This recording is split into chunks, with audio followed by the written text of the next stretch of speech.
तो लगातार हम चर्चा कर रहे हैं मध्यस्थता पर। सुप्रीम कोर्ट का फैसला आ गया है और मध्यस्थता की बात सुप्रीम कोर्ट ने मानी है। 3 मध्यस्थ फिलहाल नियुक्त किए हैं आशीष। लेकिन सबसे इसमें जो फ्रेमवर्क की बात हम कर रहे थे बुधवार को, उस दिन भी उन्होंने जो फ्रेमवर्क था एक तरह से तय कर दिया था कि इसको गोपनीय रखा जाएगा और बाध्यकारी होगा। ये सारी चीजें एक तरह से तय हो गई थी, लेकिन अब ये रियलिटी के रेल में जिसको कहते हैं वो आ गया है। 4 हफ्ते में प्रोग्रेस रिपोर्ट आएगी, 8 हफ्ते में सुनवाई होगी। तो क्या हम समझें कि अब ये मामला जो है वो सुलझने के कुछ करीब पहुंच रहा है? जी देखिए, बिल्कुल बुधवार को एक बहुत अहम चर्चा जिनका जिक्र ये भी हिमांशु जी भी जिसका जिक्र कर रहे थे, वो चर्चा शुरू की थी जस्टिस चंद्रचूड़ ने, क्योंकि ये एक जमीनी विवाद नहीं है। उनका ये कहना था लाखों लोग हैं जिनके दोनों समुदाय में जिनके भावनाएं जुड़ी हुई हैं इस मामले से।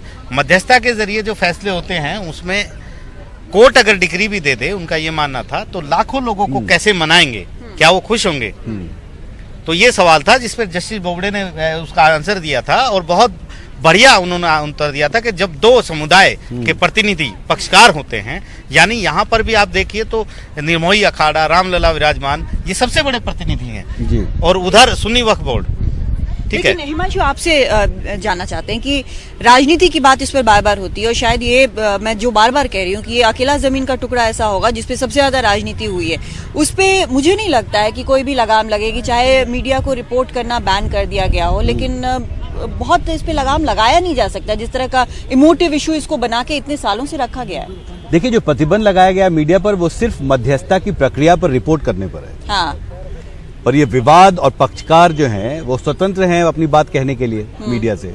आप सिर्फ मध्यस्थ के साथ अगर पक्षकार बात कर रहे हैं उस प्रोसेस को आप रिपोर्ट नहीं कर सकते। लेकिन क्या आशीष, आपसे जानना चाहती हूँ कि जैसा हिमांशु कह रहे हैं, क्या लीक अगर होता है या कोई करता है तो उस पर एक एक्शन होगा सुप्रीम कोर्ट? जी बिल्कुल, ये बात हुई थी और ये बात सुप्रीम कोर्ट ने पूछा था कि इसको कैसे रोका जाए, तो राजीव धवन साहब ने कहा था कि आप इस पर कंटेम्प्ट कर सकते हैं, आदेश दे सकते हैं। तो जब सुप्रीम कोर्ट कह रहा है कि कोई लीक वाली चीज तो खत्म हो गई, जब सुप्रीम कोर्ट ने कह दिया कि कोई रिपोर्टिंग नहीं होगी और जब मध्यस्थता की रिपोर्टिंग नहीं होगी तो बाकी होगा क्या?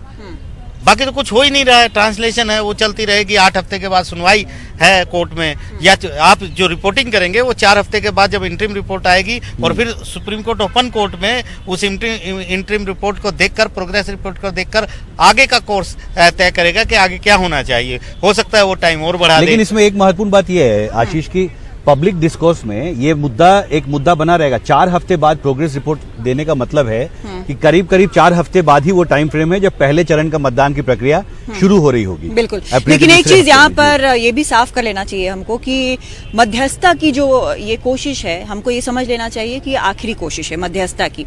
अगर यहाँ पर बात नहीं बनती है सारे मध्यस्थों के बातचीत करने के बावजूद, तो इसका फिर आखिरी रास्ता जो है वो कोर्ट केस ही होगा, कोर्ट में ही केस चलेगा। अब इसको किस तरह से कोर्ट में जो है वो जो लीगल फैक्टर्स हैं, भावनाओं को सबको देखते हुए फिर उसका आखिरी रास्ता वही होगा। लेकिन मध्यस्थता की कोशिश इसलिए की जा रही है ताकि सबको मिलाकर एक साथ लेकर चला जा सके।